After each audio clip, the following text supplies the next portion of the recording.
production Sideways. Cette semaine au podcast Entre deux jobs, je reçois Marc Lemieux, un entrepreneur au parcours impressionnant. Avec une carrière dédiée au domaine de la santé, il a exploré le monde du traiteur, de l'ébénisterie, avant de revenir à Thetford pour développer quelque chose de grand. Aujourd'hui, Groupe Codea est une entreprise unique. La seule à Thetford à être cotée en bourse depuis maintenant 10 ans. On a jasé de son cheminement, des nombreux défis qu'il a dû surmonter et de sa vision de l'entrepreneuriat. Un épisode qui vaut la peine d'être écouté. Bonne écoute tout le monde.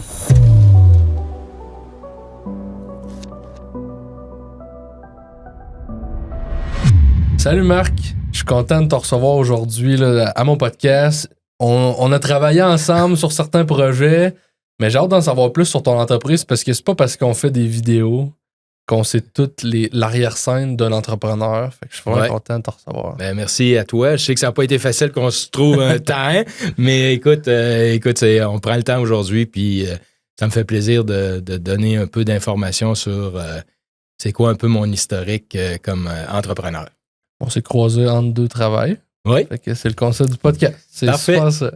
Raconte-moi un peu, Marc, d'où tu viens, de ta jeunesse jusqu'à aujourd'hui. Ça ressemble un peu à quoi, ton parcours entrepreneurial?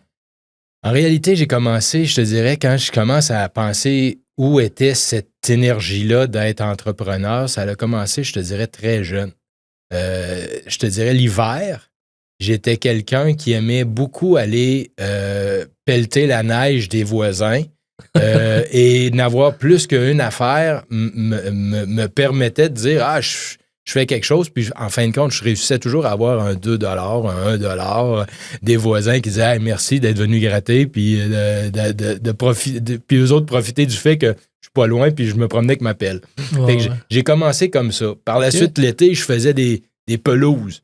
Fait que je faisais ça déjà en moi jusqu'à l'âge à peu près 14-15 ans où j'ai découvert que j'aimais beaucoup les voitures. OK. Fait que j'aimais que les voitures soient propres. Fait que tu lavais des autos. Et je lavais des autos. Je partais avec mon vélo, un petit chariot, mettais tous mes produits dedans, puis j'allais laver, cirer des autos dans les cours des gens qui voulaient que leur auto soit propre. Ah ouais. Fait que ça dans l'optique de faire de l'argent? Je te dirais que si je compte ce que ça me coûtait, je pense que je faisais pas une scène. Les produits et tout ça. Non, c'était comme miné en moi de dire d'être actif. Puis je peux pas dire que j'étais très hyperactif ou déficit d'attention ou etc., mais j'avais besoin de bouger. Fait que je faisais du sport, puis à travers le sport, ben je faisais ça. Et ça m'a. Quand je pense à mon évolution d'entrepreneur, je dis, en fin de compte, c'était peut-être des initiatives que je développais avec le temps, puis ça m'a peut-être permis de faire ce que je fais aujourd'hui, puis comment je l'ai fait aussi. Fait que, tu sais, ça part de quand même assez jeune. Là. Okay. Je le vois, là, je m'aperçois que je faisais beaucoup d'initiatives pour être entrepreneur sans le savoir. Fait que dans le fond, c'est ça, t'as toujours voulu être un peu. T'as toujours eu la petite étincelle d'être entrepreneur ou c'était comme ça se faisait un peu par défaut dans tes hobbies? Ouais, je pense que ça se faisait un peu dans. J'aime bien l'argent. J'aime faire de l'argent, j'aime bien vivre, puis je sais que si tu veux faire ça, faut que tu te développes, puis tu peux pas t'asseoir sur tes lauriers. Fait qu'il faut que tu fasses des initiatives, ça marche pas. Mais quand j'étais jeune, je m'aperçois que je faisais ça. À travers des emplois que j'avais, d'étudiants que j'ai eus, puis que je comblais les heures que je travaillais pas, je faisais autre chose. Fait que c'était un peu ma façon de faire. Fait que je faisais pas de sport. Si je travaillais pas dans un emploi précis, ben, je faisais des lavages d'auto ou de la pelouse. Toujours occupé. Tout le temps occupé. C'était un peu. Je suis un peu encore comme ça aujourd'hui. J'ai toujours quelque chose à faire. C'est bon, ça. Puis au secondaire, t'étais-tu quelqu'un qui voulait développer son projet ou ça s'est développé plus tard, ça? Ça s'est développé plus tard.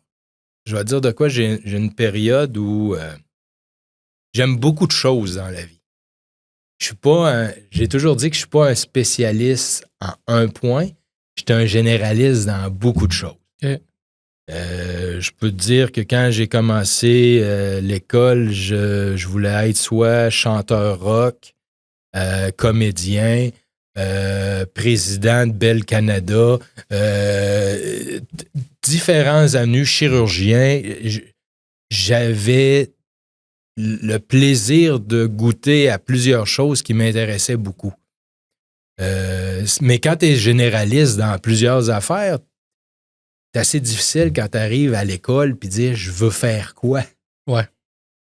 Parce que tu aimes beaucoup de choses. Donc, elle est où la ligne Faut que tu qui viennes fait. trouver justement ta profession que tu veux te lancer à fond pour faire tes études. Là. C'est en plein ça. Puis ça a été difficile dans mon rouage à moi de me trouver où mon 16, tu sais, mon endroit précis où je suis bien, puis que j'évolue, puis je sens pas. Je sens que je travaille, mais je sens pas que j'ai une obligation. Tu sais, c'est comme ça se fait tout seul. Ça a pris un peu de temps avant de découvrir réellement où je devais être. Fait que j'ai. T'es allé en quelles études? Je me suis en allé en ingénierie civile, okay. dans laquelle j'ai pas vraiment aimé. Ouais, OK.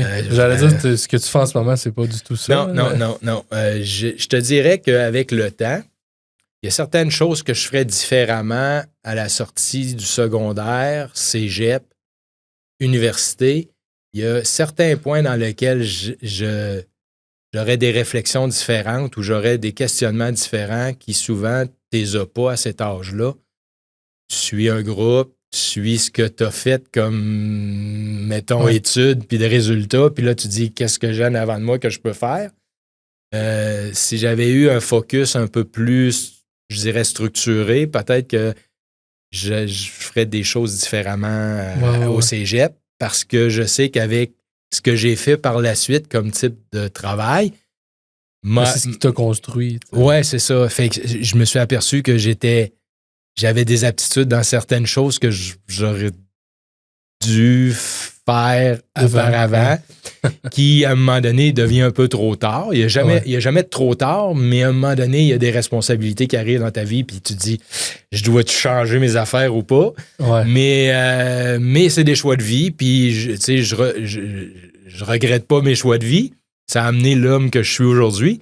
Mais c'est sûr que si je fais une réflexion, il y aurait des choses que j'aurais changées, mais je serais toujours dans peut-être le même domaine de la santé. Tout le temps. Bon. Ouais, tout le temps. Fait que tu as trouvé ton endroit que tu aimes bien, puis tu as développé une entreprise.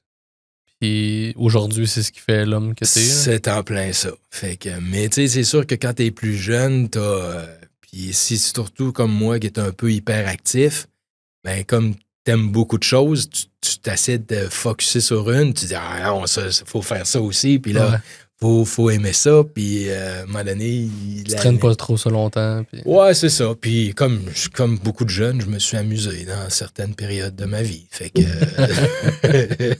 puis comme j'avais une facilité à l'école, des fois on se laissait aller. Fait que à la fin tu dis ouais, on a eu les résultats pour pouvoir aller là, pas pour pouvoir aller là, puis ça change un peu ton fusil d'épaule, puis t'orientes ta carrière en fonction d'eux. Fait que c'est ce qui a été fait. Fait que c'est ça.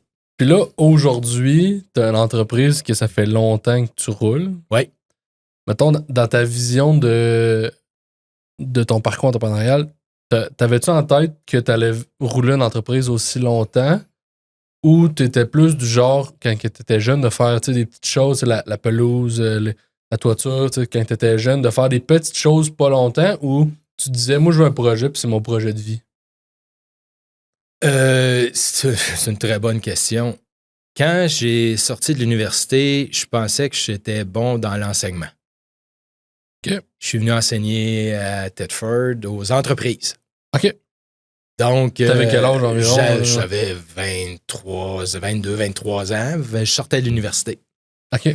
Fait que, je me suis aperçu que le cadre d'enseignement rapidement, même si j'enseignais à des gens qui voulaient partir leur entreprise, je me suis aperçu que moi aussi, il fallait que je parte mon entreprise. Ben, c'est un peu ça, tu sais, quand j'étais allé à l'école, les personnes qui nous enseignaient, c'était du monde qui était du domaine, ben, c'est le fun, ils ont l'expérience, ils n'ont pas juste de la lecture de fait. Puis comme je sortais de l'école, j'avais peu d'expérience sur le développement d'entreprise, les risques, les forces, faiblesses, t'as ça très théorique.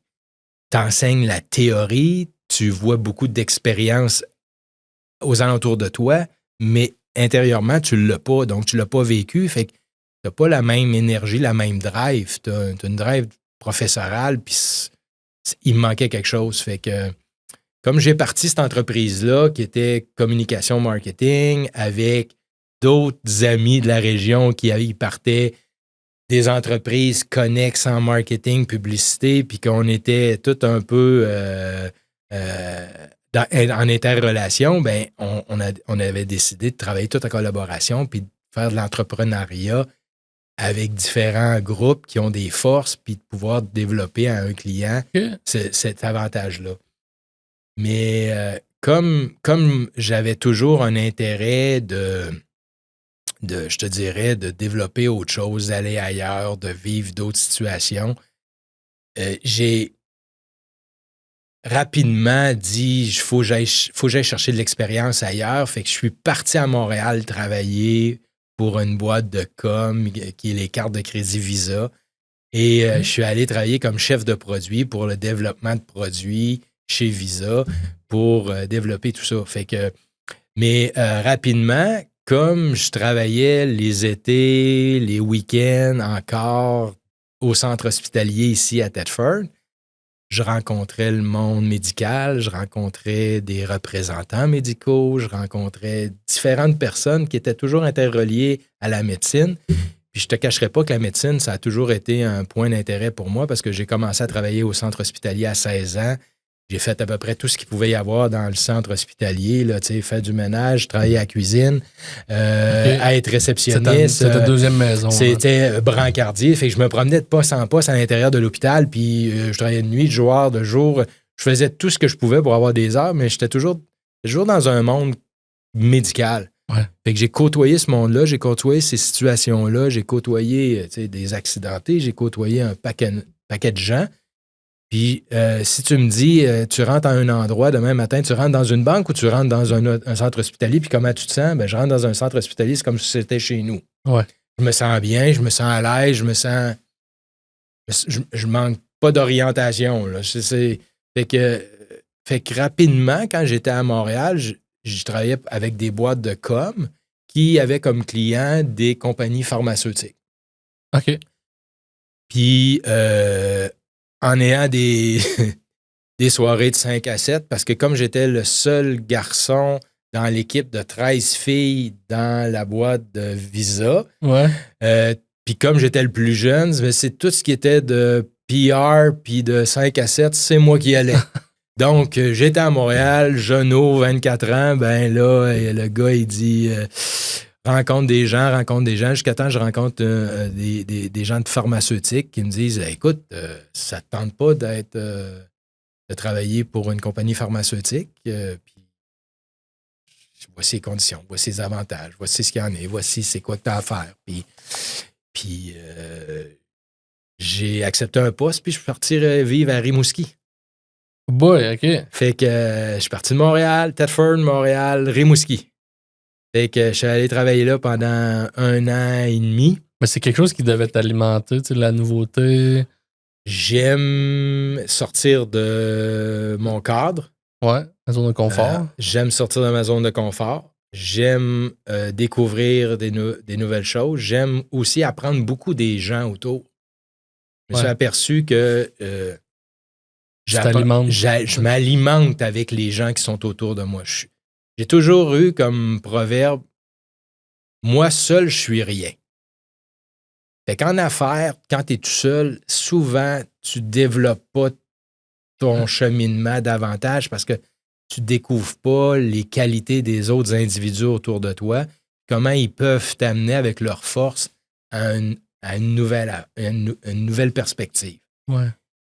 Puis j'avais pas cette réflexion-là à 25 ans. Ouais, là. c'est ça, j'allais Non, dire. j'avais pas cette C'est ça. réflexion-là. Après coup, tu te dis, bon, OK, c'est comme ça que je devais penser. tu sais. Puis c'est cette avenue-là qui m'a permis de créer l'entreprise qu'on a aujourd'hui. OK. Fait que, puis avec le temps, ben, je me suis aperçu que le monde médical, le monde pharmaceutique, j'ai passé 1 an et demi, j'ai passé pratiquement 20 ans de ma vie dans le monde pharmaceutique et médical.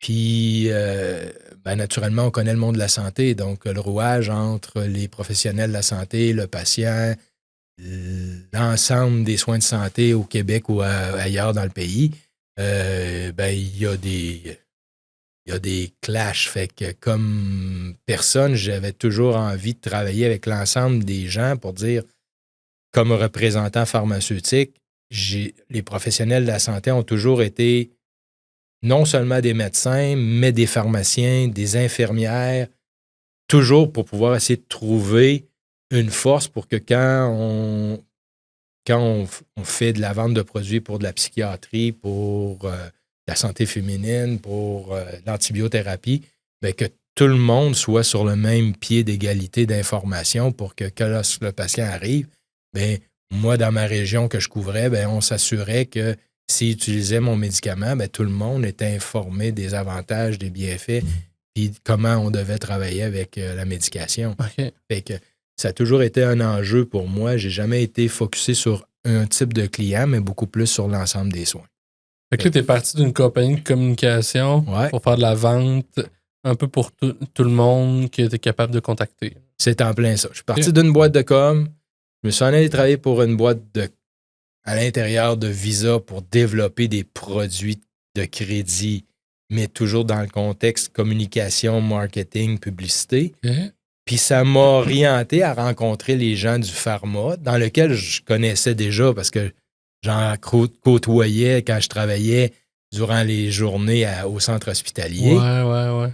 Puis de ce qui m'a permis de dire, est-ce que c'est un monde dans lequel j'aime? Ben oui, j'aime le monde hospitalier, j'aime le monde médical, donc j'ai une opportunité d'aller faire de la vente, Ouais.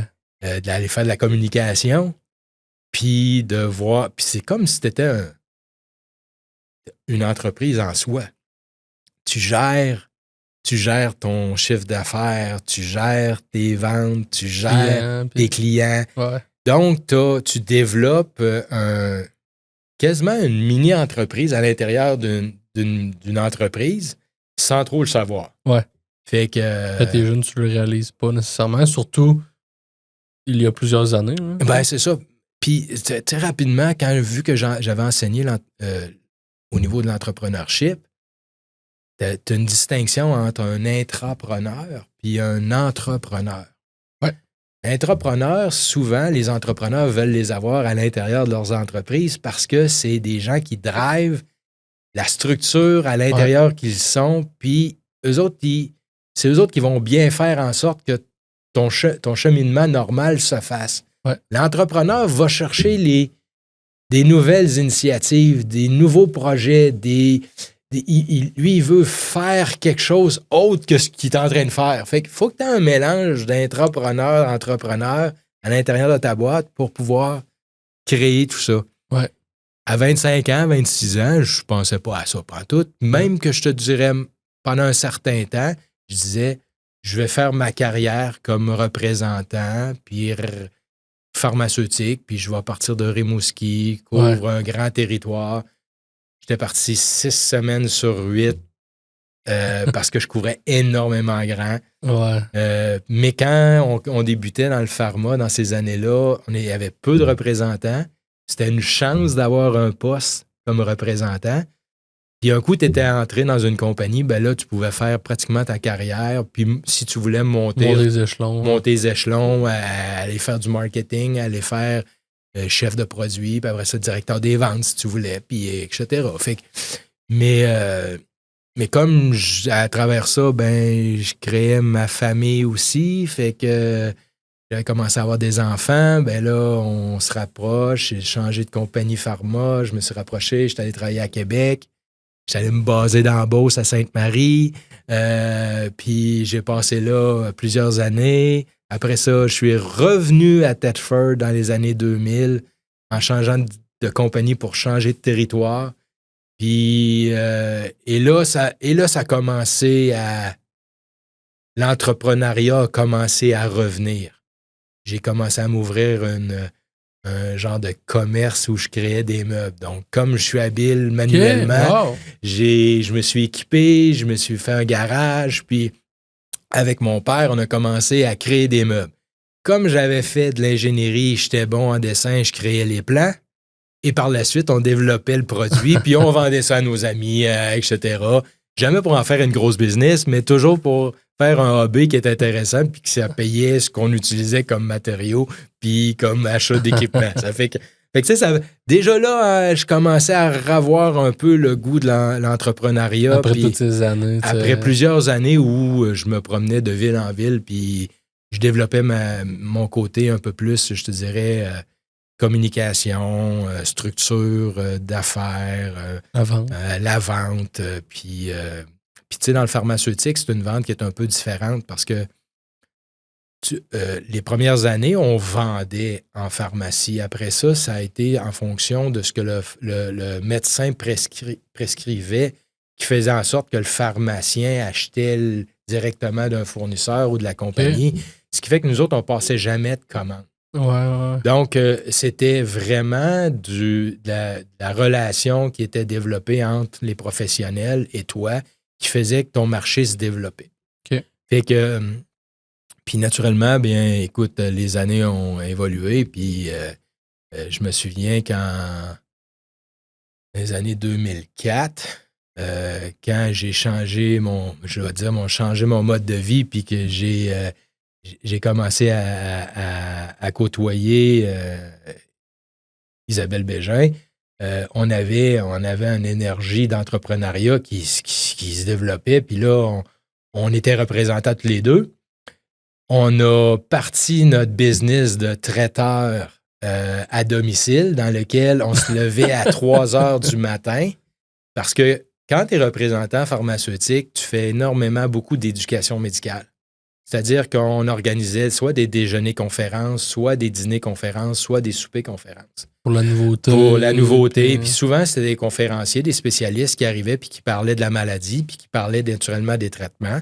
Puis à l'intérieur des traitements, bien, il y avait nos molécules, nos pilules qu'on vendait. Puis ils positionnaient la bonne utilisation des médicaments. Puis là, les spécialistes discutaient avec tout ça. Mais il y avait soit un déjeuner, soit un dîner, soit un souper. Fait qu'on allait dans un restaurant, on faisait affaire avec des traiteurs, puis à un moment donné, je disais pourquoi on est bon en création de nourriture, puis on est quasiment des chefs à domicile, pourquoi pas se partir une boîte de traiteurs? Fait qu'on a commencé à partir. Ça s'appelait Tomates et Basilic, service traiteur. On a commencé ça en 2004. Et là, notre premier projet ensemble, toi et Isabelle. Ouais, c'est le premier projet que moi et Isabelle, on a fait ensemble. Partir, on a dit là, on fait de la bouffe pour nos clients dans lesquels on organise les conférences. Donc, on était comme, on est 2 mains dans l'organisation. Pourquoi pas faire plus d'heures?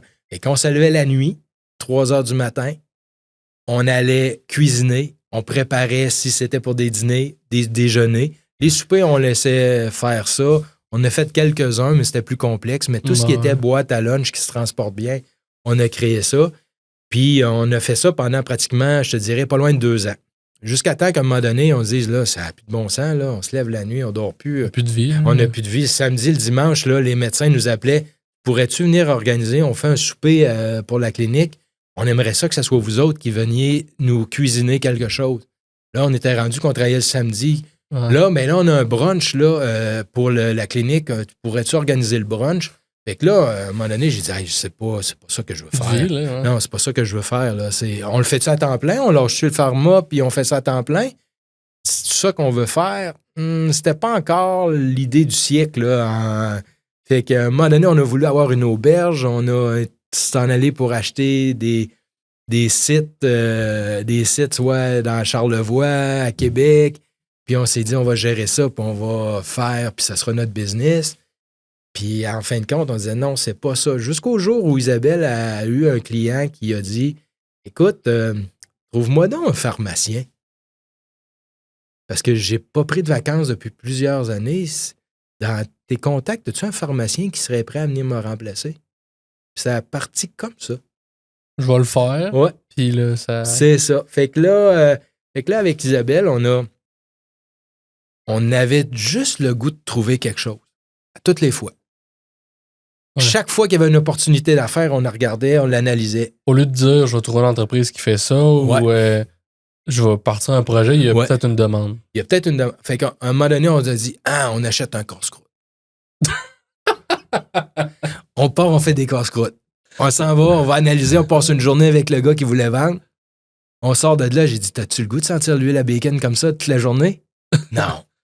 Fait que j'ai-tu le goût de faire ça 6 jours par semaine?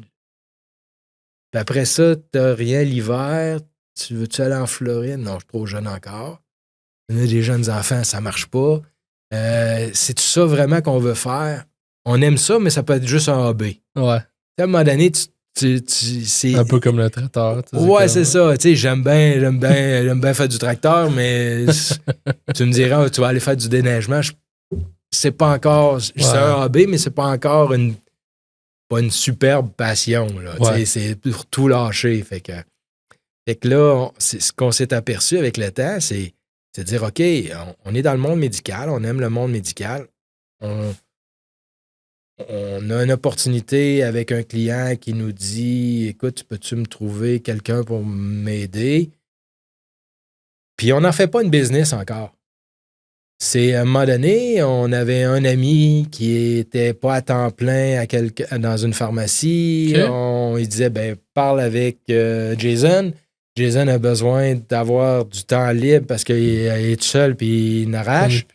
Ça fait que... Puis là, à un moment donné, c'est un qui dit à l'autre, écoute, parle avec Isabelle, elle a des clients, puis parle avec Marc, puis etc. Fait que de cette façon-là, Isabelle a développé un réseau jusqu'à temps que ses clients disent « T'en fais pas une business? » Pourquoi pas?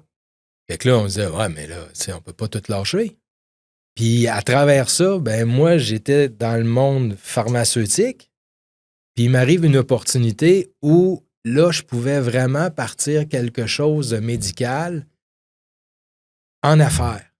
Donc là, c'était un changement complet. Du pharma dans lequel je suis à l'aise depuis à peu près 15 ans, où je gère à peu près les mêmes clients depuis qu'ils sont sortis de l'université puis qu'ils sont médecins. Je connais mon monde, je connais ma dynamique. Et là, j'ai une opportunité de dire, OK, tu peux partir ton entreprise de distribution médicale dans laquelle tu vas aller vendre à des chirurgiens des prothèses, de l'équipement, de l'utilisation en bloc opératoire. Puis, c'est ta business parce que tu es payé à pourcentage de ce que tu vends. Fait que comme je suis un gars de défis, c'est ça. Puis d'opportunités. On le voit avec toutes tes expériences. C'est ça. J'ai dit, pourquoi pas? On embarque là-dedans. J'embarque là-dedans. Parle avec différents chirurgiens que je connaissais. Je dis, regarde, voici les compagnies dans lesquelles j'ai l'opportunité de faire de la distribution. Puis là, il y en a un qui dit, moi, j'utilise ça. Oui, puis j'aimerais ça. Puis l'aspect aussi dans les années 2008-2009 de la distribution médicale, qui est un peu différente aujourd'hui, mais dans cette période-là, on assistait à la chirurgie avec le chirurgien dans le bloc opératoire. Toi, ça? Oui, moi. Fait que quand on était formé sur nos produits, avant d'avoir la distribution, on se pratiquait sur cadavre. OK. Donc, on avait un cadavre, la compagnie nous montrait comment travailler avec un chirurgien sur comment on implante soit une prothèse de genou, soit une prothèse de hanche, soit une prothèse de dos, soit l'arthroscopie pour pouvoir aller avec les caméras, tout ça, comment travailler.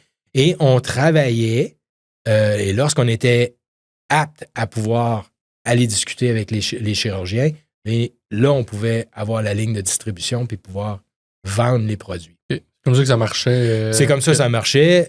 Et c'est là que je me suis aperçu que parce que quand j'ai fait des essais avec un distributeur, la première chose qu'ils voient, c'est est-ce que tu es capable de rester en salle d'opération? Tu es capable de rester en salle pendant la chirurgie? Tu es capable de voir du sang? Es-tu capable de voir la façon dont ça fonctionne dans un bloc opératoire? Ça aurait pu que non. Ça aurait pu que non. C'est pas tout le monde qui est à l'aise avec ça. Puis moi, je sais pas, mais je suis très à l'aise. Fait que je te dirais pas que j'ai pas eu des périodes où on était stressé parce qu'on faisait des chirurgies qui étaient plus complexes. Puis tu veux que le patient, aille bien. Tu veux que la chirurgie se passe très bien. Puis tu veux que le chirurgien, quand il finit avec son staff autour, dise ça s'est bien passé. Ça s'est bien passé, tes instruments sont merveilleux, ta prothèse est numéro 1, c'est ce que tu vises, comme tout le monde vise dans un bloc opératoire. Mais comme je suis capable de tolérer énormément la pression, je me suis aperçu que c'était peut-être le métier que j'ai raté. Si tu me remets au cégep, j'aurais peut-être sauté quelques parties de cégep pour mieux faire. Des meilleures notes pour être chirurgien. Pour m'en aller en médecine. Puis après ça, faire quelque chose. Est-ce que j'aurais su quelle chirurgie? Je ne peux pas te le dire, mais j'aurais développé certainement des capacités. Puis je pense qu'aujourd'hui, je serais certainement un chirurgien orthopédique, sûr et certain. Parce que ça rejoint un peu la structure. Tu bâtis des meubles, tu fais. Puis ça ressemble beaucoup à ça. Fait que je te dirais que j'ai aimé ce passage-là. Mais à travers tout ça, moi et Isabelle, on a évolué l'autre business aussi d'agence de remplacement. Ouais. Fait que. Ça s'appelait comment? Au départ, ça s'appelait Service professionnel ML. C'était simple, hein? ML, ML parce que c'était le nom de mon entreprise que j'utilisais pour ma distribution médicale. Ouais. Donc, puis plus ça grossissait, la business de remplacement de pharmacien remplaçant, là, à un moment donné, on a créé un nom. Puis, ça devait prendre plus de temps aussi dans ton horaire. Tu faisais ça encore plusieurs choses? T'étais vraiment. Je faisais. Écoute, on est obligé d'engager une technicienne comptable pour venir travailler avec nous autres parce que moi, j'avais de la facturation à faire pour les centres hospitaliers. Ouais. J'avais la facturation à faire pour les pharmaciens remplaçants. Isabelle venait, parce que dans les années, elle a lâché, dans les années 2010, la représentation pour être à temps plein dans la business de pharmacien remplaçant. Je faisais beaucoup plus l'administration, mais là, comme mon territoire grossissait dans ma distribution médicale, je me suis associé avec un partenaire de Montréal dans lequel lui avait déjà d'autres représentants. Fait qu'on s'est splitté le Québec. J'ai créé des postes de représentants dans lesquels on a formé pour qu'ils puissent prendre la relève. Parce que, grosso modo, tu te promènes d'un centre hospitalier à l'autre. Quand tu as des chirurgies de cédulés que tu dois être là, tu n'es pas ailleurs. Ouais. Donc, il faut grossir un peu cette vision-là. Puis ces deux entreprises-là grossissaient de plus en plus.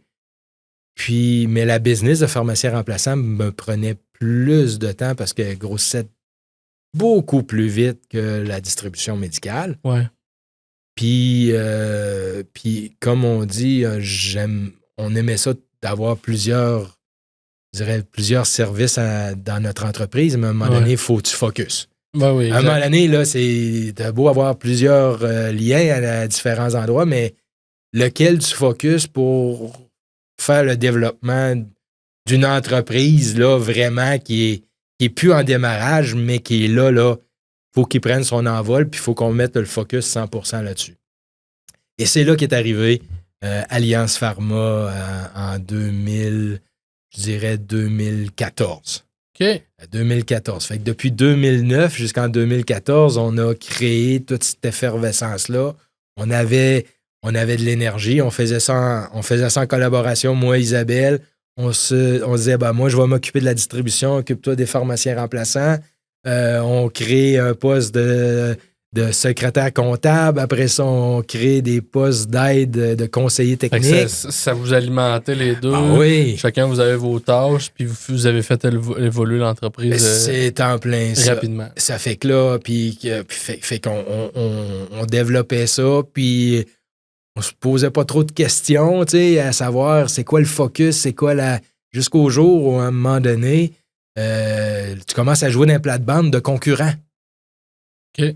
Quand tu restes encore dans ta business, j'appelle ça de la micro-business, là, micro-entreprise, tu as différents clients, mais tu joues pas trop dans des joueurs qui sont déjà installés depuis plusieurs années, Ouais. tu réveilles rien.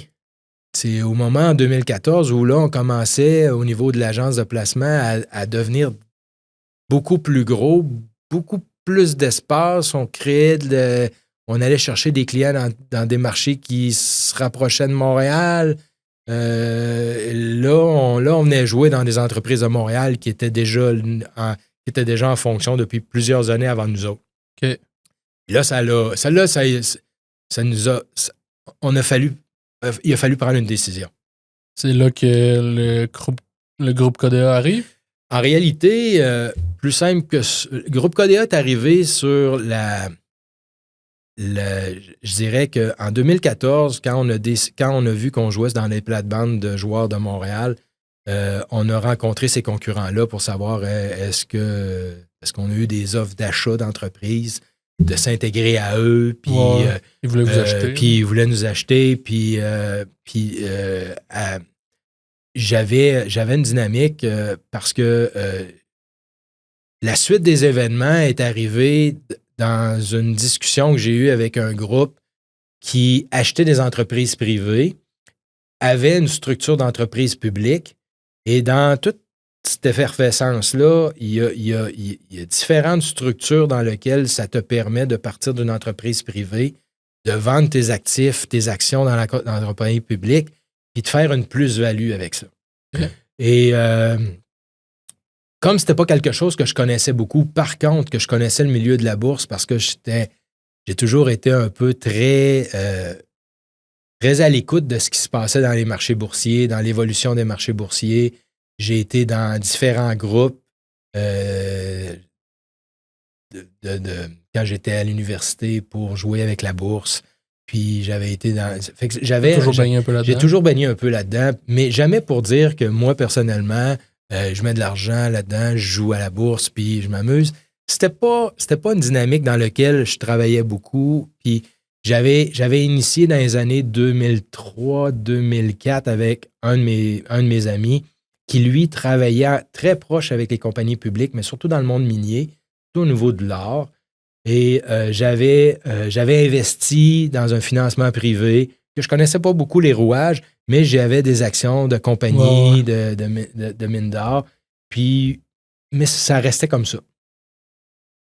Et là, suite à un meeting que j'ai avec un de mes amis qui aujourd'hui est un de mes partenaires d'affaires, il me dit, écoute, Marc, j'ai un groupe qui sont reliés à Garda, qui sont dans des agences de placement pour de la sécurité et ils veulent ouvrir dans le monde de la santé.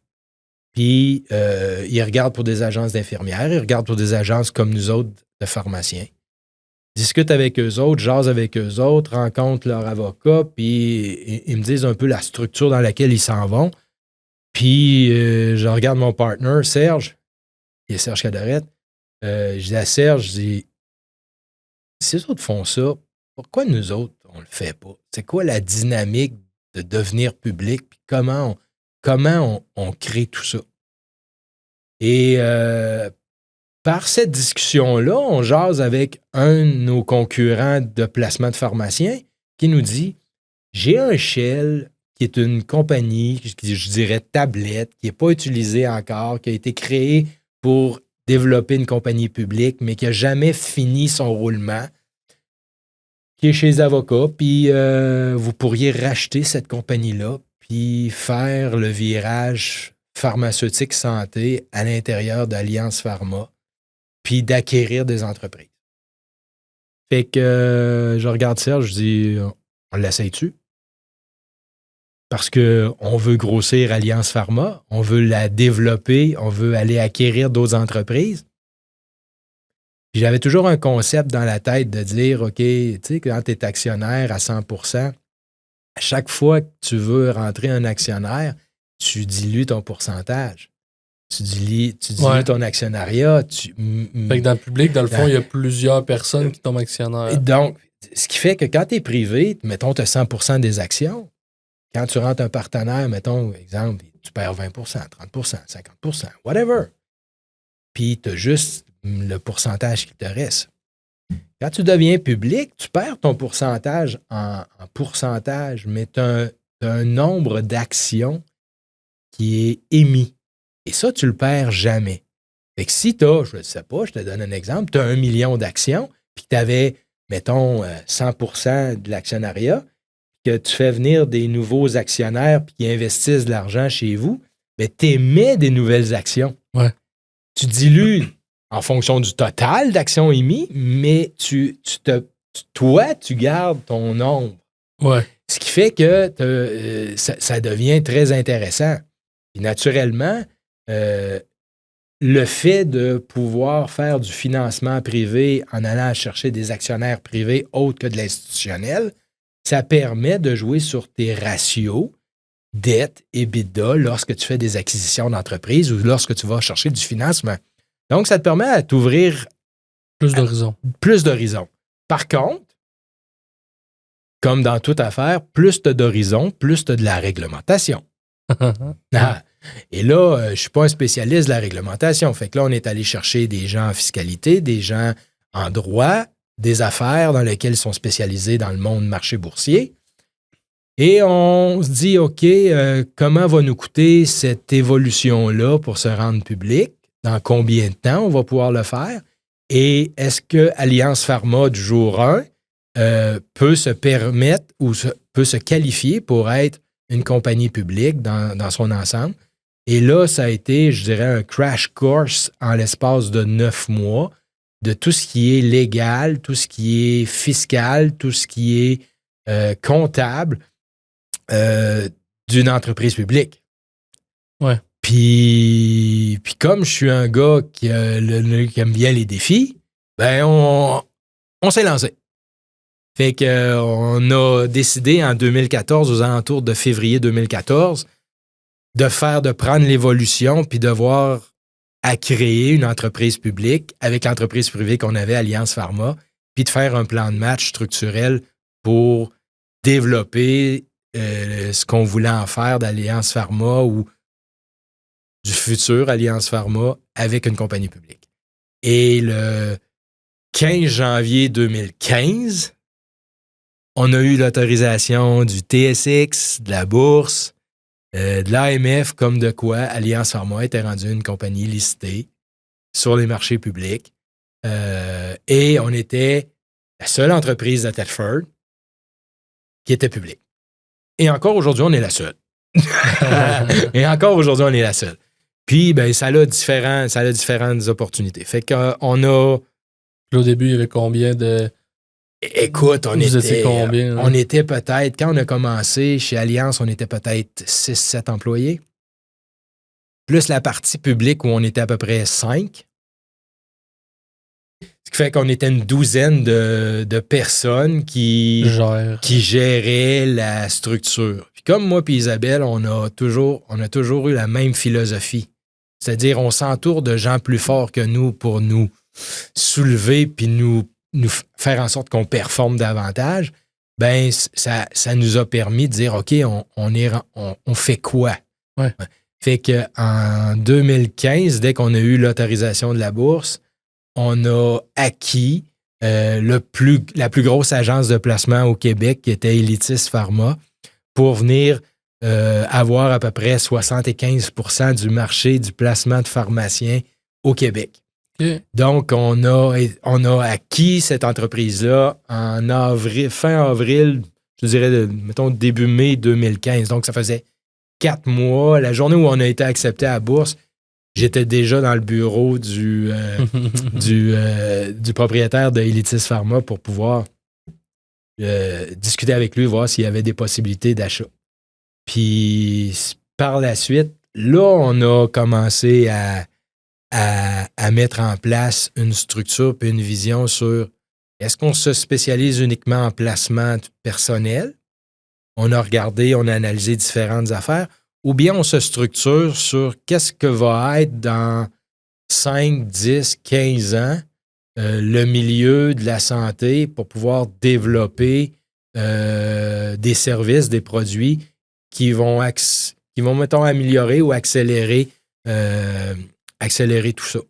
Être précurseur dans quelque chose. Oui, puis comme j'étais dans le monde pharmaceutique avant, on voyait toute la synergie, on voyait ce qui manquait, on voyait ce qui en était. Puis comme je dirais, comme personne qui est toujours un peu à l'avant-garde de ce qu'il y en est, j'ai toujours essayé de trouver une façon de faire ou des acquisitions d'entreprises pour pouvoir m'amener à un autre niveau. Puis peut-être des fois, qui nous amenait en avance sur ce que le marché avait besoin. Parce que, veux pas, tu as une vision, tu sais ce que tu veux développer, mais est-ce que le marché est prêt à le recevoir? Ça, c'est un autre game. Fait qu'en 2015, on a acquis cette première entreprise-là.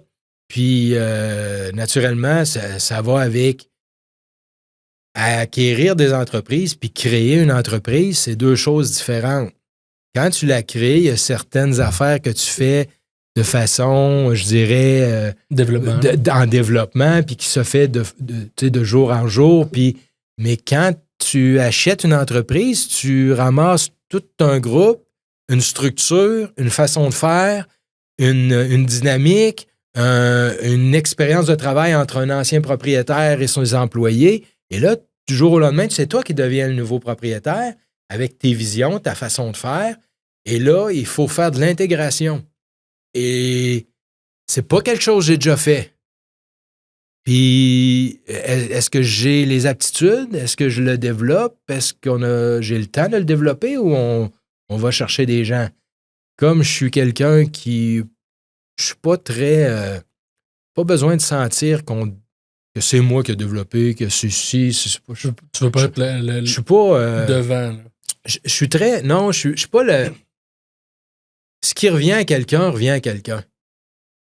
Fait que quand je dis tout le temps Alliance Pharma, c'est qui l'a développé? Ah, j'ai développé la structure, le côté administratif, etc. Parce que les forces d'Isabelle, c'est les relations, c'est le développement des relations, c'est l'énergie qu'elle apporte à tout son groupe. Puis je dirais, à la fin de la journée, c'est Isabelle qui a développé Alliance Pharma. Quand tu achètes une entreprise, elle embarque, elle arrive avec sa façon de faire, elle a à développer, puis nous autres, on a à intégrer, puis à mettre les structures administratives. Ce qui est arrivé, c'est qu'en 2014, il y a eu comme ce que moi, je faisais en développement, je le faisais plus en structure administrative. Est-ce que j'étais un avocat? Non. Est-ce que tu me demandes aujourd'hui si j'en connais beaucoup au niveau légal? Oui, pas mal. Est-ce que fiscalement, j'étais très fort? Non, j'étais un gars de marketing, publicité puis communication. J'ai passé mes dernières années à faire beaucoup de gestion. Puis par contre, l'envie d'entrepreneur est toujours là. Ben oui, parce que elle va toujours être là. Si tu me dis aujourd'hui, tu travailles dans ton bureau, puis tu passes la semaine dans ton bureau, ben à la fin de ma semaine, il me manque quelque chose. Il me manque un challenge. Il me manque, on achète une autre entreprise? On développe-tu d'autres choses? Fait que t'es quelqu'un qui aime le leadership de toutes tes facettes de la vie. T'sais. Oui, j'aime ça beaucoup. Je mets en place beaucoup de gens. Ce que j'ai créé avec KDA ou Alliance Pharma, je l'ai créé avec Isabelle, mais on l'a créé parce qu'on est deux personnes identiques, c'est-à-dire on est allé chercher des gens, des entreprises dans lesquelles ils pouvaient nous faire évoluer, dans lesquelles on pouvait leur laisser leur façon de faire qui nous permettait de comprendre leur vision d'entrepreneur, puis de dire c'est quoi ses forces, puis d'aller se nourrir avec ça. Puis c'est un peu le rouage qu'on a développé, c'est-à-dire qu'on a acquéri une première entreprise, on a laissé le propriétaire là pendant un certain temps, on s'est nourri de sa façon de faire, on a amélioré avec lui la structure, puis là est arrivé 2016 dans lequel, comme on est une entreprise publique, il y a différentes choses qu'il faut qui évoluent rapidement.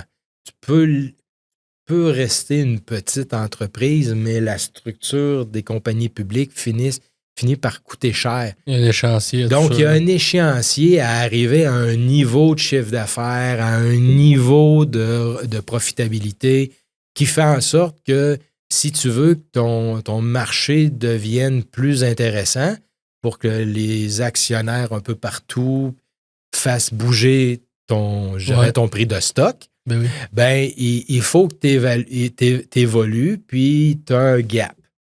Tu as un gap d'à peu près 3 à 5 ans dans lequel ta compagnie doit évoluer. Naturellement, comme toute bonne entreprise, il y a des escaliers qui montent et des escaliers qui descendent. Fait que tu souhaites pas de voir les escaliers qui descendent, mais comme entrepreneur, dans ton cheminement, faut pas t'oublier cette facette-là. Mais c'est ce qui t'alimente aussi en tant qu'entrepreneur, les défis, les échecs. Il y en a. Il y en a. Puis je peux t'en compter. T'en as-tu une bonne, rapide? Ben écoute, en 2016, on a décidé de... Puis ça c'est à cause de moi. C'est pas à cause de personne d'autre. Il faut prendre la responsabilité. Il faut prendre la responsabilité. J'ai décidé d'acquérir 5 entreprises puis faire 5 transactions dans la même journée. OK. Et dans des créneaux différents. Toujours en santé, toujours en pharmaceutique, mais dans des créneaux différents. Dans l'optique de toucher à tout. Mais dans l'optique d'avoir une vision très claire de tout ce qui se fait du marché. Ouais. Puis de faire en sorte de trouver quelque chose qui est le point central de tout ça. C'est qu'on avait les agences de placement de pharmaciens et de techniciens de laboratoire en pharmacie. Fait qu'en 2016, on s'est dit, on va, dans la partie agence, il nous manque un créneau qui n'est pas assez encore occupé. Fait qu'on va aller acheter une entreprise qui est spécialisée là-dedans. Comme on était avec les pharmacies, puis que les pharmacies achètent des médicaments de produits de pharmaceutiques originaux, mais également de copies, de compagnies génériques qu'on appelle, j'ai décidé d'aller acheter 2 compagnies de médicaments génériques parce que c'est un réseau très proche des agences de placement. Donc, j'ai dit, je vais faire une synergie. Formation, je dirais optimisation de laboratoire de pharmacie, plus des pharmaciens puis des techniciens, on est en plein dedans.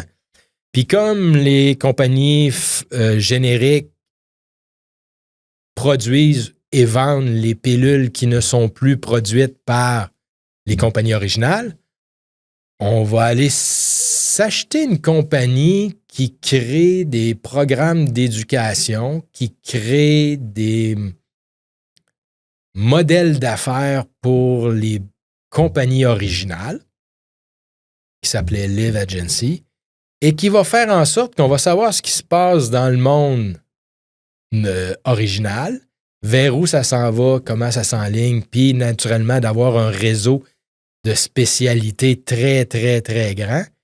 On va avoir le business de médicaments génériques, puis on va avoir ça. Fait qu'on achète tout ça. Pour que ce soit le groupe Codea? Pour que ça devienne le groupe Codea. Parce que Alliance Pharma, de la compagnie publique qui était née en 2015, venait jouer un peu dans la... C'est Alliance Pharma... Il fallait distinguer tout ça. Il fallait distinguer tout ça. Quoi ça veut dire Codea? Codea. Pas grand monde qui dit, là, c'est quoi? C'est-tu Kathleen, Denis, Armand? Ouais. Non. Codea, c'est la force des molécules. Donc, c'est les kilopascals. Okay. Donc, Codea, c'est les kilopascals. Les kilopascals, c'est la force des molécules. Et moi, dans la dynamique, c'est la force des entrepreneurs. Donc, tout ça, ça l'a comme... Fait que ça l'a comme dit, OK, puis Codea, ça fait 3 belles lettres à mettre sur un ticker de stock. Donc, Codea dans le marché public. Ouais. Ce qui fait que tout marchait bien dans sa dynamique. Mais Codea, ça dit rien aux gens. Ouais. Tu sais, si tu passes en avant du bureau, tu vas voir la santé intelligente. Le but, quand on a créé toute cette effervescence-là, c'était d'acquérir d'autres entreprises pour pouvoir réussir à trouver qu'est-ce qui devait orienter l'avenir de Codea dans le monde, pas juste Québec, Canada, mais international. Ouais.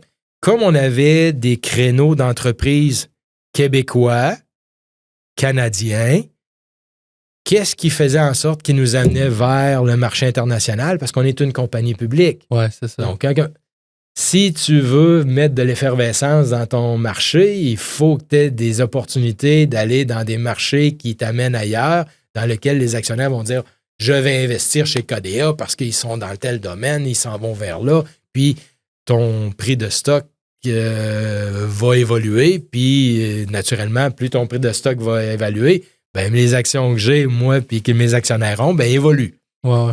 Mais comme on évalue les risques, les opportunités d'affaires, en 2017, après 8 mois d'avoir acquéri tout ça, puis d'avoir eu des partenaires institutionnels, les structures d'affaires, les dettes, ben, notre cher ministre de la Santé a décidé de légiférer dans le médicament générique. Et dans le créneau dans lequel une des entreprises que j'avais acheté, on tombait juste carrément dedans. OK. Et on se disait qu'on était capable de survivre à une modification jusqu'à tel niveau. Puis ça n'a pas été le cas. Ah. Et là, l'escalier roulant vers la base est parti. Et naturellement, là, tu dis, OK, là, tu as des entreprises rentables, tu en as une qui ne l'est pas, mais là, elle vient gruger la profitabilité des autres. Puis comme tu dis, comme la structure des dettes, c'est toujours en fonction des ratios puis ta profitabilité, quand tu ne tombes pas d'un ratio, pas parce que tu ne payes pas tes dettes, tu ne tombes pas d'un ratio, il te classifie dans un autre secteur de l'institution bancaire. Ce qui fait que là, tu gères des différentes demandes des banques, tu gères différentes demandes de partenaires que les banques viennent t'intégrer à l'intérieur. Et là, tu t'aperçois que faut que tu trouves une façon de mettre plus qu'un plaster sur l'entreprise qui perd de l'argent. Fait que tu essaies de trouver des niches, tu essaies de trouver des nouvelles façons de faire, mais dans une structure qui est établie, dans laquelle tu es dans un niveau d'entreprise qui n'est pas une internationale, qui est une provinciale, puis qui a un marché qui s'effrite beaucoup, puis qu'avant que ça revienne, je peux en perdre longtemps. Fait que... C'était quoi votre décision à ce moment-là? Écoute, on a essayé plein de choses. Il y avait quand même 70 employés dans cette entreprise-là. Tu veux pas faire perdre les emplois, tu veux... Puis t'as aussi des redevances des actions. Vous en aviez combien à ce moment-là? Ben écoute, on avait des actionnaires, on avait quand même passablement, peut-être 400-500 actionnaires qui suivaient KDA. Puis t'as toute la structure de la bourse qui gère en même temps. Et que là, tu n'as plus juste le beau côté, dire j'achète, j'emprunte, je fais ci, j'analyse, on développe, on intègre. Puis non, là, c'est t'intègres, mais là, ça va pas bien financièrement.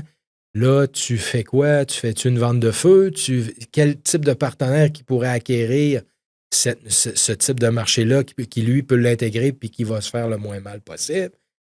Fait qu'on a passé 3 ans à essayer de trouver comment on allait faire, je dirais, continuer à faire vivre l'entreprise. Okay. Jusqu'à temps que je trouve un partenaire en Inde, parce que veut pas beaucoup de médicaments qui se fait faire au Québec, au Canada, mais il y en a beaucoup qui se fait faire en Inde. Et par l'entremise d'un de mes consultants, on a rencontré un partenaire en Inde qui est venu regarder le marché canadien, puis il a dit « OK, je vais t'aider, je vais acquérir pas au prix que tu as payé, mais je vais acquérir le restant de la business pour pouvoir amener mes produits indiens ici au Canada, puis de le faire à partir de ta plateforme déjà d'entreprise qui va me permettre d'avoir déjà des contacts, des opportunités, une équipe. Puis fait que ça nous a permis en 2019 de vendre cette entreprise-là. Puis de dire, OK, à cette heure, est-ce qu'on continue à gérer des médicaments génériques ou on développe des outils qui vont servir aux professionnels de la santé comme c'était prévu dans le départ?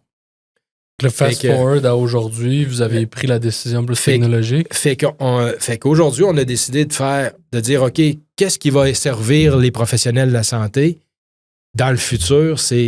On n'aura pas le choix d'avoir des produits technologiques. Il y a plus un penchant d'un côté. Là. C'est ça. Puis comme je travaillais déjà avec certains partenaires qui étaient dans le développement de technologie, qui avaient produit des prescripteurs électroniques, qui étaient à l'avant-garde dans les années 2015-2016 de ce qui se passait, puis qu'on avait de bonnes des interactions, on a essayé de développer des outils. Fait qu'on a commencé à travailler à développer des outils. Fait que Codea investissait dans la partie technologique.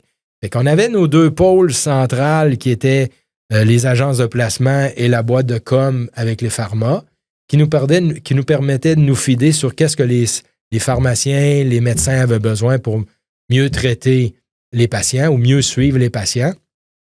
Fait qu'on a commencé en 2019 à mettre en place quels seraient les produits qui pourraient être intéressants à créer. Et en 2020, on a commencé à acquérir une licence du prescripteur électronique. Puis, graduellement, de faire en sorte de dire, OK, c'est beau un prescripteur électronique, mais il n'y aura jamais plus de médecins, il n'y aura jamais plus de pharmaciens. Il va juste avoir plus de patients, plus de maladies. Ouais, c'est ça. Fait que là, on s'était dit, OK, c'est quoi que ça prend? C'est quoi l'outil qu'on aurait besoin de développer à travers ce qu'on a acheté? Et là est arrivée une décision d'affaires en 2022 dans laquelle on se dit, OK, là, Codea doit être qui maintenant? On ne peut plus être, mettons, juste des entités, il faut être un focus sur quelque chose dans lequel l'entreprise publique doit faire son évolution. On a eu vraiment, durant les années 2018 jusqu'à 2021, vraiment une restructuration complète. Et on s'était dit en 2020, fin 2021, 2022, OK, là, il faut qu'en 2023, l'orientation de l'entreprise et le focus et le nouveau plan soient mis en place pour qu'on soit 100% dédié au développement et à la commercialisation des plateformes pour aider les professionnels de la santé et les patients. Ce qui fait que c'est pas évident, mais on a été obligé de se départir de deux divisions qui étaient très profitables et qui se développaient, mais qui n'étaient pas le focus international qu'on avait besoin pour que la valorisation de la compagnie Codea puisse prendre ce qu'elle a à prendre pour le futur des actionnaires. Et qu'on a pris une ligne qui faisait en sorte qu'au croisement du développement et début de commercialisation des technologies, on puisse se libérer des deux autres agences, les vendre à des entreprises qui vont pouvoir les mettre à un autre niveau parce qu'ils sont focus à l'intérieur de ça. Ouais. Puis faire en sorte que nous autres, notre équipe, soit focusée à 100% sur le développement des produits et services pour les professionnels de la santé et des patients. C'est vraiment intéressant le fait que tu es allé chercher plein d'entreprises pour te développer. Et après ça, juste que ça descend dans l'entonnoir. Puis après ça, tu te dises, bon, on se focus sur quelque chose. Puis c'est ce qui va nous amener plus haut. Ben, c'est ça. C'est des stratégies que j'ai pas entendues souvent. T'sais. Non, puis souvent, tu vois, en 2023, quand on a vendu Alliance Pharma, qui me faisait énormément de peine parce que c'était comme le bébé à moi puis Isabelle, là. Ouais. Puis, mais je savais qu'on vendait ça à des groupes qui, eux autres, l'amenaient à un autre niveau. Puis, la boîte de communication Livre aussi, qui nous amenait aussi des sources d'informations puis de revenus qui étaient super intéressantes, mais dans lequel on a eu une opportunité avec un joueur américain qui est venu au Canada, qui voulait trouver une boîte comme ça. Puis, regarde, on était vraiment l'unique boîte dans laquelle il pouvait, un gros fonds américain. Là, tu fais affaire avec des joueurs internationaux qui disent « Moi, j'ai besoin de ça pour faire évoluer mon marché canadien et européen. » Tu dis « Regarde, on a deux opportunités. » Fait que ça m'a permis, en 2023, d'acquérir l'ensemble des actifs de la compagnie publique ZoomMed, dans lequel je me retrouvais avec 25 développeurs programmeurs qui travaillent déjà pour nous en consultant pour le développement des produits. Ouais. Mais là, on faisait une unité commune dans laquelle j'allais chercher, moi, je les appelle mes monstres technologiques santé, dans lesquels on développe des choses que peu de compagnies technologiques santé peuvent faire parce que ça fait 20 à 25 ans qu'ils développent des outils pour les bannières de pharmacie, pour les TELUS, les McKesson, les Family Prix. Donc, le rouage, on le connaît, là. Ouais. Les forces se joignent. Fait que quand je te disais que Marc Lemieux lui-même a des affinités, mais il est généraliste. Ouais. Il n'est pas spécialiste. Je ne suis pas technologue, je ne suis pas programmeur, je ne suis pas développeur. Je connais le monde de la santé, je connais les problématiques, mais à ce temps, mettre ça en programmation, développer un produit X, Y, Z, je ne suis pas ingénieur en électronique, je suis pas Fait que, il faut s'aguerrir de cette source-là, puis c'est ce qui me nourrit. Fait que Comment il vit, Marc, dans la pression?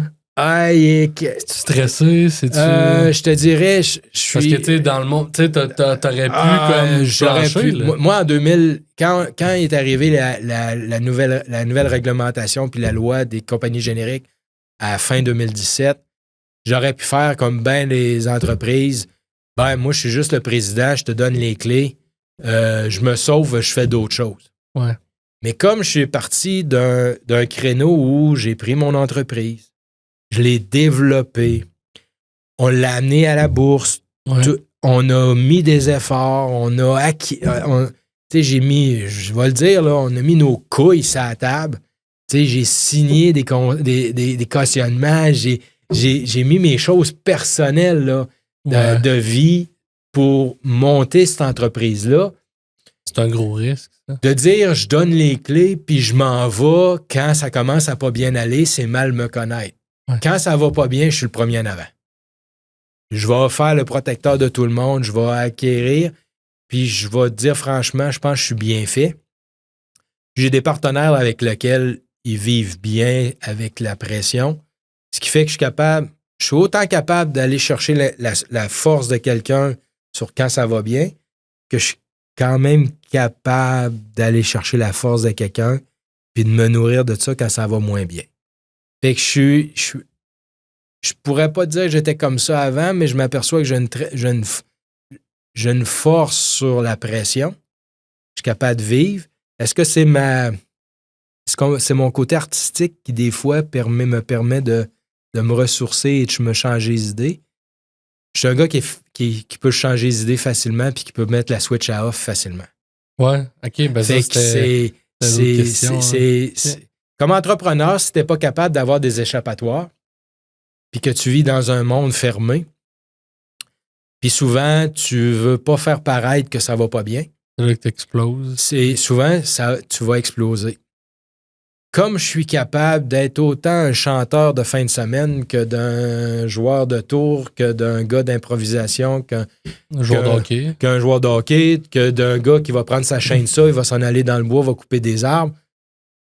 Comme je suis capable de faire plein d'affaires, je réussis à me sortir de mon monde qui m'amène, mettons, des problèmes pour me créer un monde qui... C'est beau aujourd'hui, ça va bien. Puis j'ai une philosophie dans laquelle je me dis tout le temps, quand tu es en santé, il n'y a pas rien qui peut te nuire pour te développer. Tu n'as pas de barrière comme plein d'autres individus peuvent avoir pour encore se surpasser parce qu'ils ont quelque chose de plus que toi à défoncer pour se rendre où ils veulent aller. Fait que je me dis tout le temps, quand tu as ça, à cette heure, entoure-toi des bonnes personnes pour te donner des bons conseils. Puis c'est ça que je réussis à faire. Est-ce que j'ai toujours bien réussi mes choses? Non. Est-ce que les bonnes personnes ont toujours été... Il faut des embûches. Mais pas qu'il en faut, mais c'est ce qui te construit, c'est ce qui te fait c'est ce qui fait avancer ton entreprise. Ouais. Parce que quand c'est toujours du crémage sur le gâteau, la journée où ça l'arrive, un échec, au lieu de le prendre comme échec, si tu le prends comme échec, tu vas t'écraser. Ouais. Si tu prends comme une situation qui arrive, un défi, prends-le comme défi, puis trouve des solutions. Puis c'est comme ça que puis je me suis entouré de gens optimistes. Quelqu'un de pessimiste ne fait pas partie de mon cercle. Je vais le côtoyer, je vais le saluer. Ouais. Mais ça ne sera pas quelqu'un que je vais mettre de l'emphase. C'est de l'énergie négative. Moi, de l'énergie négative, je tasse tout ça. Ouais. J'ai fait un champ. Il y a eu 3 événements spécifiques dans ma vie. Un ami qui s'est enlevé la vie. Un accident d'auto parce que j'ai fait des niaiseries. Puis un changement de situation familiale parce que j'ai décidé que j'allais vivre Marc Lemieux comme il doit vivre. Cet entrepreneur-là, qui a pris ces décisions-là, ben je garde ces 3 réflexions-là dans lesquelles le restant, il n'y a rien de négatif. Ouais. Ce qui t'arrive aujourd'hui, c'est un événement. Elle peut être positif, elle peut être négatif. À la fin de la journée, quand tu reviens à la maison, pas de tes enfants, pas de ta puis ma conjointe, elle fait partie de ma vie intégrante, là. On est en affaires à tous les jours, mais on ne fait pas de pessimisme avec ce qui s'est mal passé durant la journée. Ouais. Donc, c'est le lendemain matin, on recommence. Puis c'est pas une corvée de se lever, puis d'aller au bureau, puis de voir les employés, puis d'avoir du fun avec les employés, puis de... Moi, j'ai toujours dit, les gens qui sont avec moi, c'est pas des employés, c'est des partenaires. Ouais. T'es comme ça, toi, en affaires. Là. Moi, je suis comme ça en affaires. Puis je vais jaser avec les gens. Puis si, mettons, je jase pas, c'est parce que j'ai d'autres préoccupations, je vais faire les affaires, mais à la fin, je vais venir faire une niaiserie, je vais aller mettre de l'ambiance, je vais faire en sorte que même si mon événement n'est pas le fun, les autres n'ont pas à le subir. Ouais. Fait que c'est un peu la dynamique. Fait que pour ça que les échecs, ça en fait. Plus tu vieillis, je te dirais qu'aujourd'hui, est-ce que j'ai le goût d'acquérir autant d'entreprises? Ben, à un moment donné, tu te dis, OK, amenons celle-là jusqu'à la fin. Faisons l'objectif de ce qu'on a tous décidé de faire. Ouais. Puis arrêtons de défocusser sur différentes opportunités. Par contre, des produits comme on a développé présentement chez Codea, qui pourraient nous amener dans le monde, puis j'ai des opportunités parce que j'ai des amis en Asie, j'ai des amis en Australie, j'ai des amis aux États-Unis, puis tout le monde rêve que j'arrive avec mes plateformes. Mais on peut-tu faire le fine-tuning dans notre marché? Avant d'aller voir ailleurs. Faire en sorte que le marché qui est à côté de notre porte, qui est les Américains, les autres aussi le démarrent. Puis après ça, tu iras dans le marché international. Et est-ce que Marc Lemieux, rendu à 57 ans, veut encore faire autant? Oui. Puis d'autres choses aussi. Fait que grosso modo, les opportunités sont grandes. Puis comme je dis tout le temps, plus les opportunités sont grandes, plus ça demande aussi avec des équipes, des structures d'affaires. Fait que, tu sais, on est une 30aine présentement chez Codea. Puis à travers ça, il y a différents consultants qui se greffent. Je ne sais pas si tu as vu, on a un monsieur Jean Charest qui s'est greffé à nous dernièrement pour venir travailler, pour développer la stratégie d'affaires à l'extérieur du Canada. Okay. Parce que c'est une personne qui connaît bien le marché canadien, connaît le rouage autant de la santé, des affaires, du monde de la finance. Mais quand tu arrives dans des marchés américains qui sont très grands, dans des marchés de l'Asie, parce que M. Charest est très, très... fait partie de conseil d'administration à l'extérieur du pays, ben voit différentes affaires, voit différentes choses. Puis on est très content qu'il ait voulu participer à notre cheminement parce que pour lui, le monde de la santé, c'est très important. Il y a des personnes proches de lui qui ont besoin plus de soins que d'autres, ce qui fait que ce qu'on a développé comme plateforme technologique pour les médecins, les pharmaciens, les patients, ça le rejoignait. Okay. Puis naturellement, il y avait un réseau dans lequel il pouvait nous aider. Fait que ça nous permet d'avoir différentes personnes à travers nos actionnaires. Puis à travers nos actionnaires, parce que je dirais qu'on a peut-être entre 1200 et 1500 actionnaires qui suivent KDA. Pas rien. Hein? C'est rien. C'est pas rien. Ah ouais. Il y a beaucoup de gens dans lesquels ils ont de l'expertise, de l'expérience comme entrepreneurs, qui ont développé des entreprises immenses, puis qu'ils nous regardent, puis qu'ils disent « OK, mais est-ce que Marc Lemieux et son équipe, je peux les aider? Est-ce qu'on peut travailler? » On a des médecins spécialistes qui voient les potentiels de nos plateformes présentement qui sont intégrés à l'intérieur pour développer ça. Ce qui fait que ça donne énormément de guts à KDA. Je suis pas très relationnel publiquement. Je suis pas quelqu'un qui fait beaucoup de réseaux sociaux. Je dirais même pas. Ouais. Puis, tu me connais depuis un certain temps, puis je t'avais dit, je crois que l'évolution des nouvelles entreprises doit passer par une certaine communication avec les réseaux sociaux. On le voit à travers les LinkedIn, les Facebook ou les TikTok ou les whatever qu'il y a.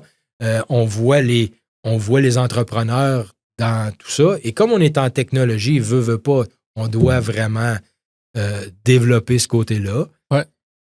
Mais, tu sais, je veux dire, ici, à Thetford, il n'y a pas grand monde qui sait que KDA, c'est une entreprise publique. Non, mais je sais, aujourd'hui, le monde va le savoir. Puis tu l'as bien décrit. Puis, tu sais, présentement, on développe, juste pour te dire, lorsqu'on a décidé, c'est qu'on avait développé une plateforme qui a 4 volets, qui s'appelle Aderize. Donc, pour aider les patients et les professionnels de la santé à mieux gérer l'adhésion au traitement dans différentes maladies. Ce qui fait qu'on a développé un volet Aderize qui gère 12 maladies chroniques, les plus communes pour les professionnels de la santé, dans lequel il peut être intégré dans les systèmes directement dans les pharmacies ou directement dans les systèmes de gestion des médecins, dans lequel le médecin pourrait suivre de façon automatisée l'évolution de ton traitement et de faire des alertes aux médecins selon les questionnaires et suivis qui ont été développés selon l'algorithme de suivi de la maladie. Ce qui fait que ça permet de maintenir une relation directement avec ton professionnel de la santé sans encombrer le temps, mais mieux gérer les interventions et de s'assurer que l'historique est bien échangé entre les professionnels, ce qui fait qu'un pharmacien va voir l'évolution, un médecin va voir l'évolution et le patient va pouvoir suivre. Naturellement, ce qu'on a développé, c'est un outil pour les pharmaciens pour mieux structurer l'ensemble de leur pharmacie. Ça leur donne de l'analyse et de l'information. Ça leur permet de faire du suivi clinique. Puis, on a aussi développé une plateforme dans laquelle on fait de la gestion beaucoup plus précise pour suivre des patients dans des maladies très spécialisées, très niches, dans lequel on est sur je dirais la finalité des tests pilotes en cancer du sein, dans lequel on va gérer la maladie de la patiente avec l'oncologue, le pharmacien spécialisé ou le pharmacien communautaire et la patiente pour avoir une communication 7 jours sur 7, 24 heures sur 24 pour bien suivre l'évolution dans des médicaments qui amènent aussi beaucoup d'effets secondaires et etc. Ouais, pour que toute l'information qui est donnée en laboratoire, en suivi de CG, soit fait de façon, je dirais, en temps réel pour que le spécialiste, son infirmière clinicienne, la pharmacie, soit réactif à l'évolution de la patiente. Et là, ça nous a permis de pouvoir faire tout le travail pour être intégré dans le dossier Santé Québec, faire toute l'évolution de façon très rapide, puis de faire en sorte que fin janvier, ce projet-là soit au Québec au complet, pan-canadien, et amener l'évolution de d'autres maladies spécialisées dans lesquelles on a besoin de suivre rapidement l'état des patients. Fait que c'est assez exceptionnel.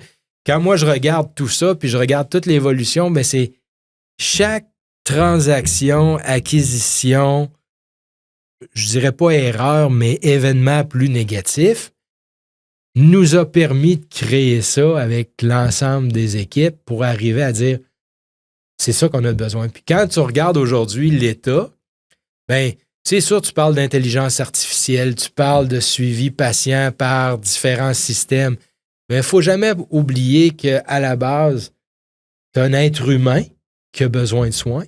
Ouais. Tu as beaucoup d'êtres humains qui ont besoin de soins, puis tu n'as pas toutes les personnes qui peuvent être dédiées à temps réel parce que c'est tous des humains aussi. Ouais, c'est ça. Fait qu'il faut trouver des outils qui Pour accélèrent, pour simplifier, puis qu'on s'assure de l'exactitude de l'information. Fait que on a des groupes de médecins spécialistes, on a des groupes de pharmaciens communautaires, spécialistes, on a des programmeurs, développeurs, puis je dirais un chef d'orchestre, 2 chefs d'orchestre qui arrivent avec un bagage d'expérience qui sont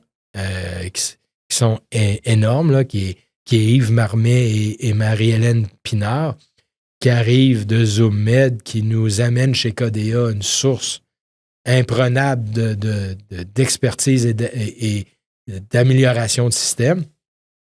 Ben, on se retrouve, nous autres, aujourd'hui, dans un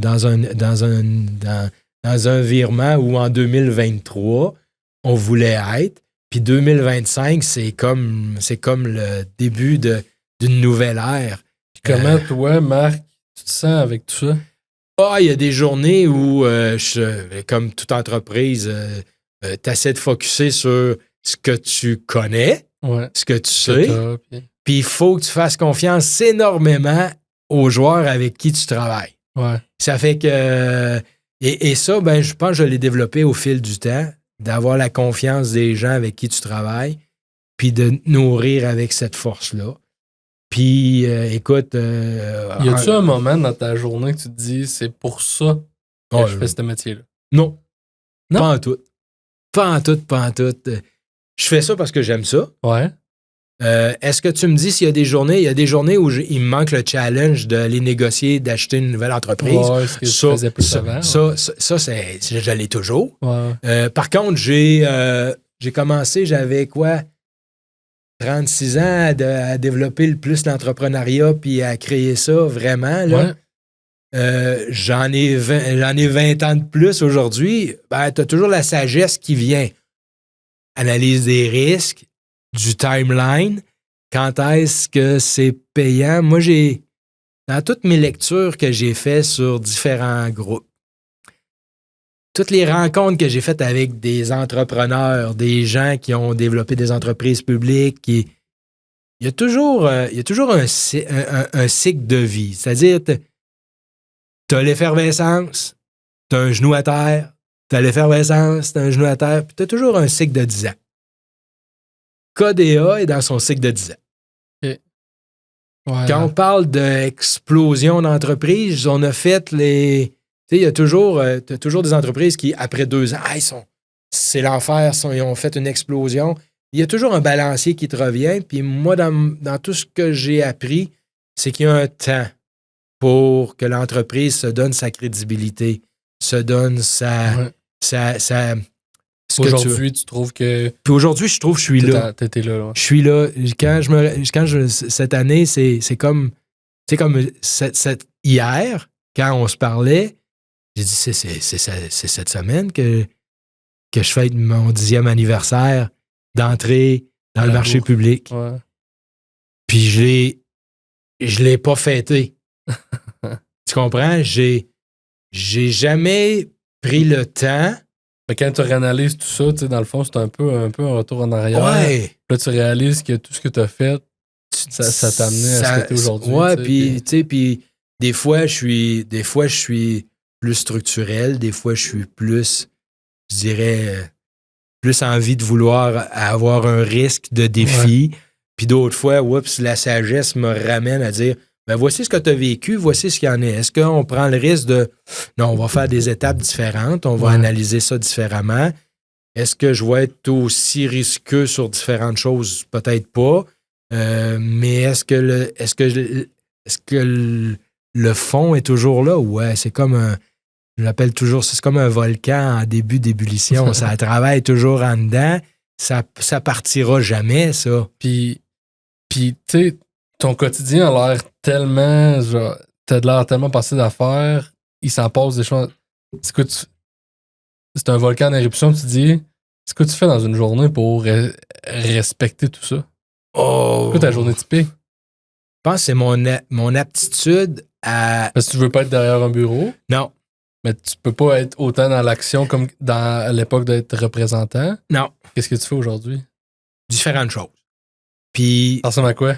ben écoute, je peux commencer le matin. Je commence très tôt le matin. Moi, je suis très matinal. Donc, tout l'aspect gestion de courriel qui n'a pas été fait durant la veillée, parce que souvent, je mets une coupure, moi. Ouais. Il y a des fois, je vais travailler. L'autre fois, je fais une coupure, puis je vais répondre mes affaires le matin. Fait que je fais toute mon analyse, je fais toute ma revue de presse. Je prends tout ce qui se passe au niveau PME, entreprise. Je lis ce qu'il y en est. Puis à partir de là, je vais commencer. Il y a toujours une partie qui est très, je dirais, très administrative. Il y a des choses structurelles, financières, comptables.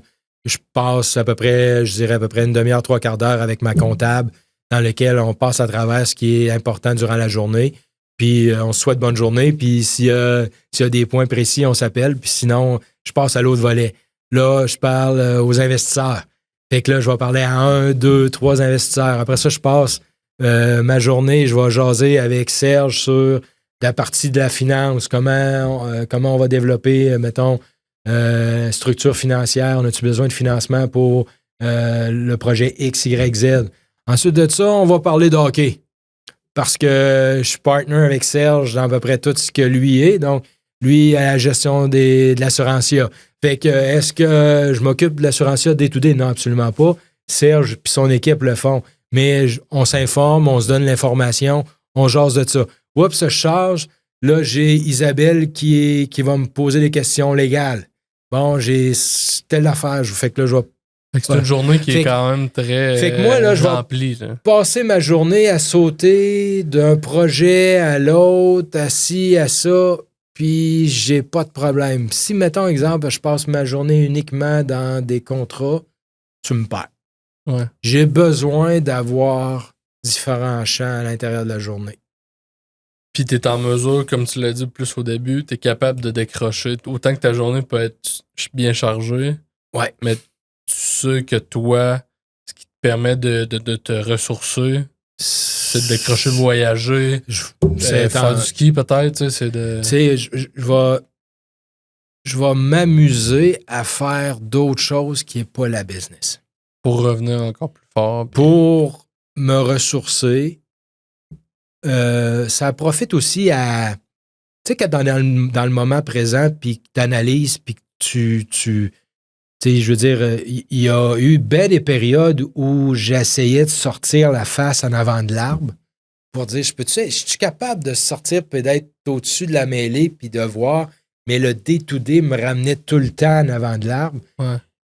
Quand j'arrive chez nous puis que je tourne le chemin puis je tombe dans mon rang de bois puis que j'ai comme une impression de ne plus être à nulle part sauf en vacances. Ouais. Là, ça me permet. Fait que si je m'en vais dans le bois, si je m'en vais marcher, si je m'en vais en ski, mon cerveau n'arrête pas sur les événements qui ont été plus positifs, négatifs ou qu'il y a besoin, mais ça me permet de penser différemment.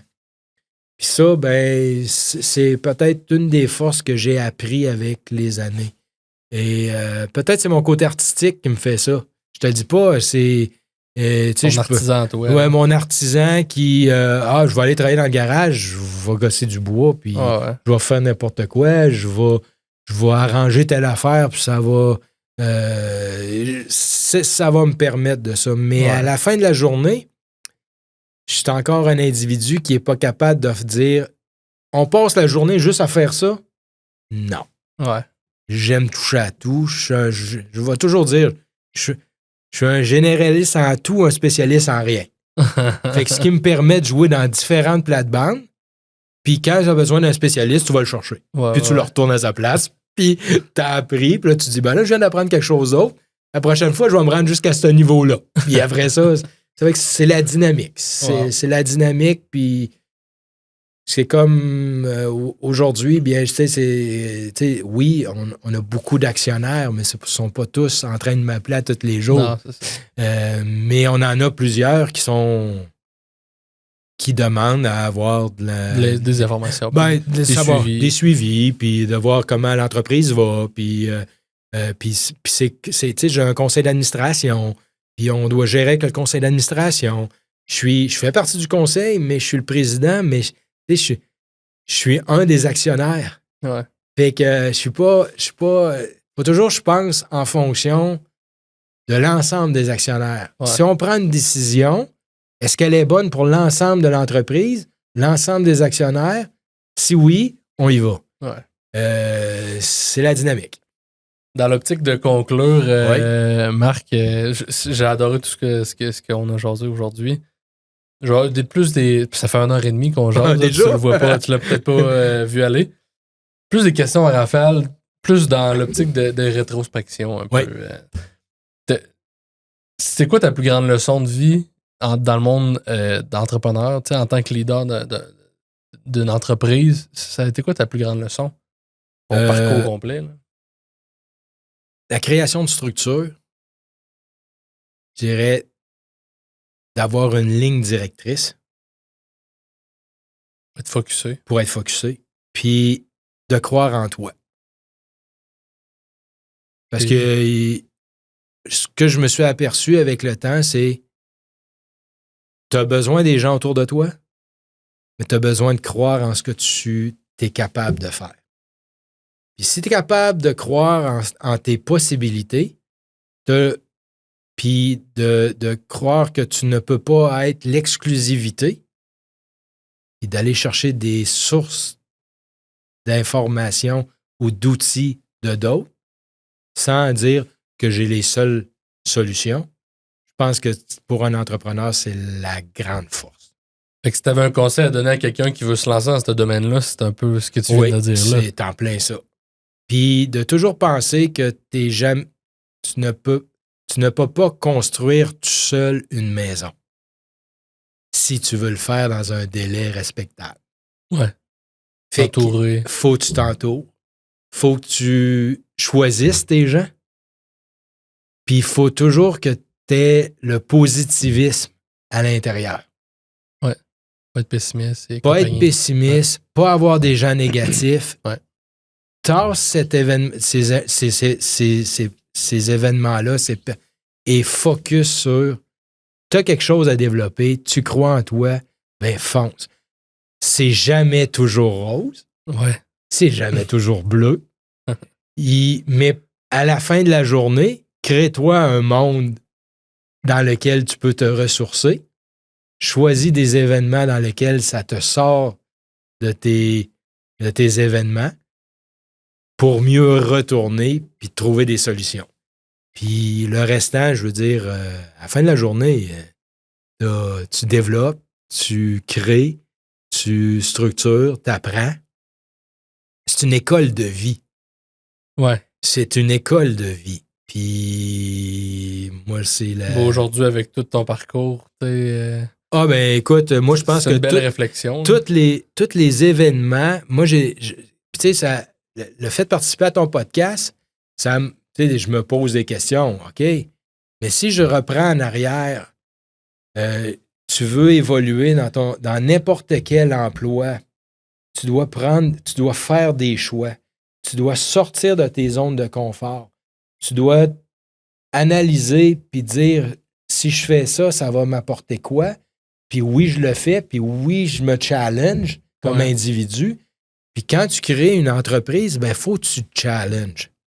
Puis ça, ben, il y a des moments où tu peux le faire seul, puis il y a des moments où tu as besoin d'aide. Puis il s'agit de trouver les endroits. Puis de temps en temps, tu dis, ben, j'ai des partenaires, puis je crée, puis j'évolue, puis des fois, c'est pas le meilleur partenaire. Puis tu le changes, puis tu rebâtis, puis tu fais en sorte qu'à la fin de ta journée, moi, j'ai toujours dit, tant que tu es heureux de te lever le matin, tu te poses pas des questions sur quoi tu t'en vas faire. Tu vas aller loin. Tu vas aller loin. C'est ça.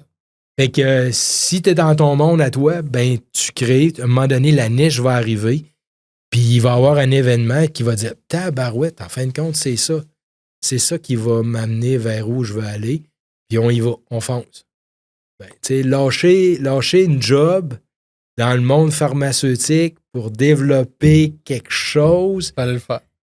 T'as 35 ans, t'as des jeunes enfants, t'es monoparental, tu te dis OK, non, mais je crois en ce que je suis capable, puis oui, ça me challenge, oui.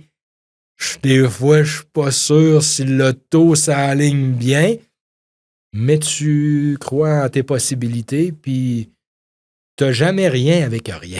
Ouais.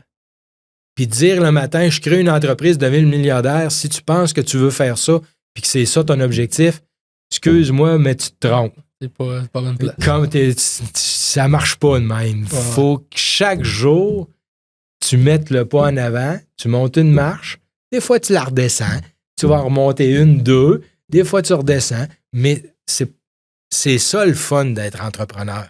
Ouais. Puis à un moment donné, tout ça va s'enchaîner, mais moi j'ai jamais pensé que je serais millionnaire à faire une entreprise.